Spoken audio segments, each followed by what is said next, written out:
Jagananna 2.0 YSR Congress party Jagananna 2.0 అన్న mobile super యాప్ను release కూడా చేస్తూ ఉన్నాం. ఈరోజు ఏం జరుగుతూ ఉంది అని అంటే, సోషల్ మీడియాలో మన వాళ్ళు పోస్ట్ చేసిన కంటెంట్ను ఇష్టం వచ్చినట్టుగా డిలీట్ చేసేయడము, డిలీట్ చేసేదానికి ఇష్టం వచ్చినట్టుగా కుట్రలు పన్నడము, ఇవన్నీ జరుగుతూ ఉన్న నేపథ్యంలో మనమే ఒక యాప్ తీసుకొని వచ్చి ఒక ప్లాట్ఫామ్ క్రియేట్ చేస్తూ ఉన్నాం. జగనన్న 2.0 సూపర్ యాప్ను. ఈ యాప్లో ఇందులో ప్రతి కార్యకర్త కూడా నిర్భయంగా తన అభిప్రాయాలను తాను చెప్పొచ్చు.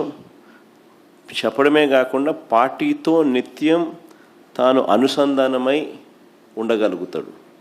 సో అదొక మంచి పరిణామం జరుగుతుంది. ఇష్టం వచ్చినట్టుగా వాళ్ళు చేసే కుట్రలు ఏదైతే ఉన్నాయో ఆ కుట్రలను కూడా తిప్పికొట్టినట్టు అవుతుంది. ప్లస్ మన వాళ్ళందరికీ కూడా పార్టీలో ఉన్న చిన్న కార్యకర్త నుంచి సెంట్రల్ ఆఫీస్ దాకా ప్రతి నాయకుడు కూడా, నియోజకవర్గ స్థాయి నుంచి రాష్ట్ర స్థాయి దాకా ప్రతి నాయకుడితో కూడా కార్యకర్తలు కూడా అనుసంధానమై కూడా ఉంటాడు.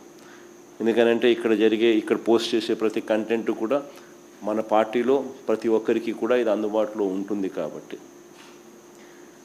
క్షేత్రస్థాయిలో ప్రజలు ఎదుర్కొంటా ఉన్న సమస్యలు కానీ, కార్యకర్తలు పోలీసుల ద్వారా హెరాస్మెంట్ ఎదుర్కొంటా ఉన్న ఇబ్బందులు కానీ, పార్టీకి సంబంధించిన ఇలాంటి ఏ అంశాలైనా కూడా ఈ యాప్ ద్వారా నేరుగా ఒకరితో ఒకరం టచ్లో ఉండగలుగుతాం. ఈ యాప్లో ఇంకొకటి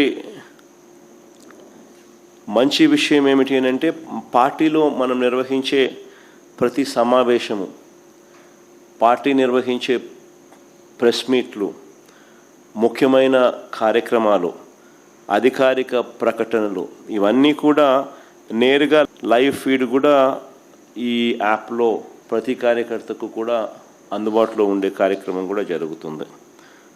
సో ఇవన్నీ ఉపయోగకరంగా ఉంటాయి.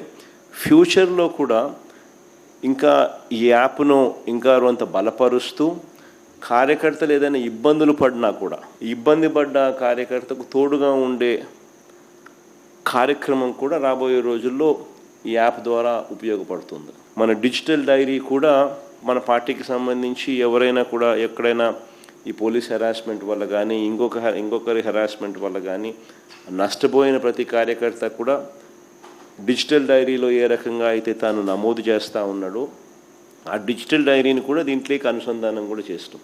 సో ఈ యాప్లో వస్తే డిజిటల్ డైరీ కూడా అందుబాటులో ఉంటుంది. సో ఇది బేసిక్లీ ఒక సూపర్ యాప్. సో మనదే ఒక ప్లాట్ఫామ్ క్రియేట్ చేస్తూ ఉన్నాం. సో ఒకవైపున మనం ఈ మిగతా ప్లాట్ఫామ్స్లో సోషల్ మీడియా పోస్టింగ్స్లో సోషల్ మీడియా వాళ్ళ మీద చర్యలు ఏదైతే తీసుకుంటా ఉన్నారో అవన్నీ కూడా ఆ ప్లాట్ఫామ్స్కి రిప్రజెంట్ చేసి అవి అండూ చేసే కార్యక్రమాలు ఎలాగూ మనం చేస్తూ ఉంటాం. ఆ ప్లాట్ఫామ్సే కాకుండా ఈ ప్లాట్ఫామ్ ఒక సూపర్ ప్లాట్ఫామ్ కింద ఎవరూ ఆపలేని విధంగా మనం ఒక సూపర్ యాప్ను మన ప్లాట్ఫామ్ కింద మనం తీసుకొచ్చుకుంటా ఉన్నాం. సో మన ప్రతి కార్యకర్త కూడా పార్టీతో నిత్యం అనుసంధానమై ఉంటాడు దీని ద్వారా.